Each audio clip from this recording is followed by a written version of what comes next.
O DOPS, ou como o nome completo diz, é Departamento de Ordem Política e Social. Ele era uma polícia política, né? Então ele reprimia os movimentos sociais, principalmente que na década de 30 a 40 começam a surgir. Ele começou a surgir entre a década de 30 e 40, especificamente ele foi reforçado no período do Estado Novo, né, com Getúlio Vargas, e ele vai se transformando à medida que os governos precisassem dele. Na década de 60, e principalmente após o golpe de 31 de março de 1964, ele vai se reestruturar em função da Lei de Segurança Nacional e da ditadura de segurança nacional que se instala aqui no Brasil. A função dele permaneceu a mesma e principalmente de investigação, através do que alguns autores chamam de espionagem política.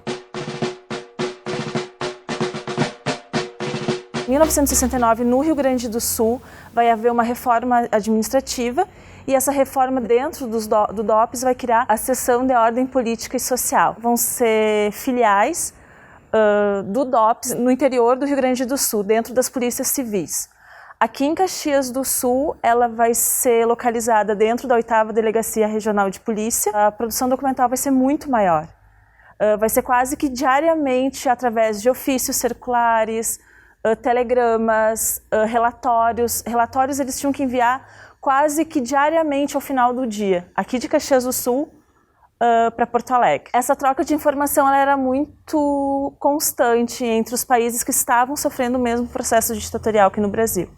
Era informações em troca de perseguidos políticos. Aqui, especificamente em Caxias do Sul, os documentos que a gente encontra sobre essa temática vai pedir certos cuidados com os sindicatos, membros desses sindicatos, religiosos, estudantes, alguns artistas da região. Esses cuidados eram explicando que eles eram subversivos, que eles podiam fazer ações subversivas. Ações subversivas que eu digo é fazer manifestações, reunir grupo de pessoas para conversar sobre o que estava acontecendo no Brasil. Então isso para a região eram atos que eles consideravam subversivos. Então eles iriam perder o controle da situação em Caxias do Sul. Os documentos com a qual eu trabalho, que é da DOPS e do SOPS aqui da região de Caxias do Sul, eles não apresentam nenhuma temática referente a essas torturas ou essas violências que eram cometidas nesse período. Mas em algumas investigações, principalmente que aconteceram com a Comissão Nacional da Verdade, são relatados casos e são apresentados documentos. Por exemplo, os novos casos são crianças que eram torturadas da seguinte forma: os pais estavam sendo torturados e as crianças estavam vendo essas torturas. Os pais estavam totalmente machucados, com sangue, com hematomas, e as crianças estavam vendo os pais machucados nus. Ou, por exemplo, crianças com 11 anos eram presos em caixões por determinado tempo. Se teu pai e a tua mãe não falar o que vai acontecer, tu vai ficar aqui nesse caixão vivo. Outro problema também que a gente não sabe sobre a quantidade de pessoas mortas em função dos indígenas. Muitas comunidades indígenas foram dizimadas, principalmente no norte do país. Então começa a vir relatos de famílias inteiras indígenas que foram dizimadas.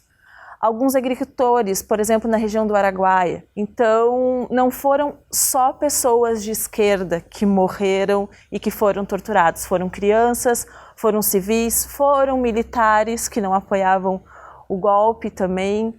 Então, teve mais diversas pessoas. E eles nem necessariamente precisavam ser de esquerda.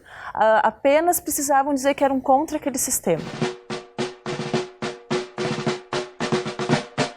O acesso aos documentos, eles vão acontecer em meados da década de 90 e início dos 2000.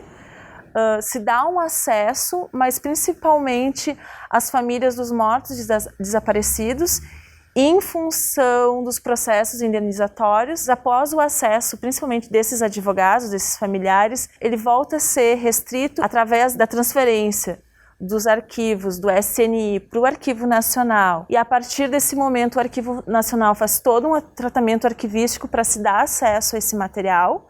onde ele cria o projeto Memórias Reveladas, onde hoje em dia todos esses documentos estão em acesso pela internet. Depois, em 2011, com a proclamação da Lei de Acesso à Informação Pública, se cria em 2012 a Comissão Nacional da Verdade, que vai investigar os casos de tortura e de violência estatal que acontecem de 1945 a 1985 no Brasil. O Exército Brasileiro é o que mais retém a guarda desses documentos e alega que não existe ou que foram queimados logo após a ditadura. A gente sabe que o Exército é muito burocratizado. Eles registram absolutamente tudo que eles fazem.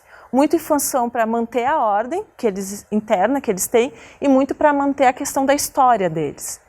Então, alguns historiadores, alguns pesquisadores da temática afirmam que muitos documentos foram microfilmados, porque o microfilme ele pode conter 20 mil documentos, então se diminui o espaço físico e se esconde esses microfilmes de uma forma mais segura.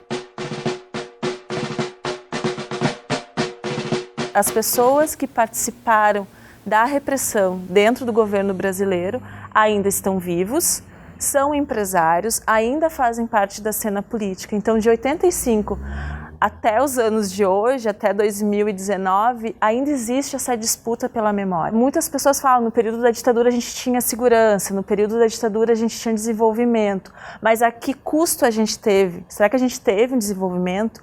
Hoje em dia a gente sabe que as dívidas externas maiores do Brasil, elas foram consequência da ditadura, porque havia o famoso toma lá da cá entre os empresários estrangeiros e os militares e seus apoiadores. Então é muito fácil, quando tu não conhece a tua história, tu afirmar que uma ditadura é bom. Então é muito importante que a memória desse passado recente, dessa história recente do Brasil, seja reconhecida, que a gente se identifique com ela, para que no futuro não se repita essas violências, essas atrocidades que aconteciam. Repito, não só com militantes da esquerda, mas com crianças, com jovens, que nada tinham a ver com a resistência política. Um caso típico aqui pertinho da gente é a Argentina. A Argentina, quando começa na década de 80 o seu processo de redemocratização, a primeira ação que o governo democrático vai fazer é criar uma Comissão Nacional da Verdade e Justiça. Essa comissão não vai apenas investigar, vai começar a punir os agentes do Estado e os apoiadores da ditadura. Quando a gente ouve um político ou alguém afirmando que uma ditadura é bom, ou vangloriando ditadores, isso jamais aconteceria na Argentina, isso jamais o povo argentino respeitaria. Então eles têm consciência, e repito, não só a Argentina, mas o Chile, o Uruguai, inclusive o Paraguai, que passaram por esse processo de repressão, de ditadura, eles têm consciência do que aconteceu nos países e eles lutam para que isso nunca mais aconteça. A Argentina, e volto a repetir, 24 de março é o Dia Nacional da Memória, onde é um feriado nacional, onde todo mundo vai para as ruas relembrar esse passado, para que ele nunca mais aconteça. Então eles sempre digam, para que nunca se esqueça, para que nunca mais aconteça.